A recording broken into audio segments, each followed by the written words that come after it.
Let's take a look and let's play around with some of the values here. So first of all, let's take a look at this font size here. Uh, we can go and we can take a look at, for example, this logo H1 here. We can make it 4, we can make it 5. We can make it quite bold. We can even make it, 10 EM. Okay, now that's a little bit too much. All right, you can see that. Although it actually does kind of look neat if it was just kind of a one-word thing. But let's just do 6EM. And yeah, that's probably a little bit better because it shows you the entire shows you the entire logo. Now, the other thing you can also do is some people like to, for example, 3EM is what some people like to do is they want to make sure that it's only a third the way of the entire picture. So something a little bit more. But what I'm going to do is I'm actually going to put it back to 7EM. And then there we go.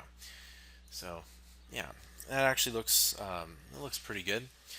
Let's go and let's change the actual name from header logo to something else. We can call it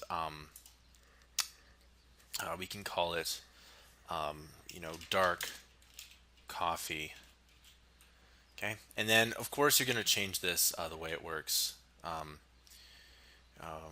Yeah, we can call it dark coffee, something like that. Now, because this is so big, we need to kind of change these up as well.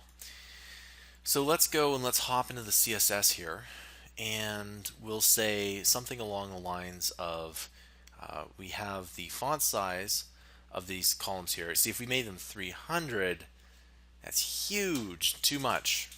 But maybe something more like along the lines of 40 pixels or maybe even 45 pixels might be a little bit better.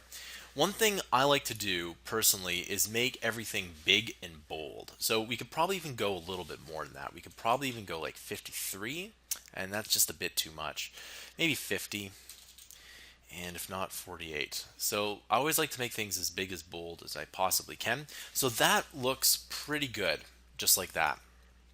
All right, so you can see here that by changing this here, we have this dark coffee, and by adding the size, everything looks quite a bit more bold and bigger.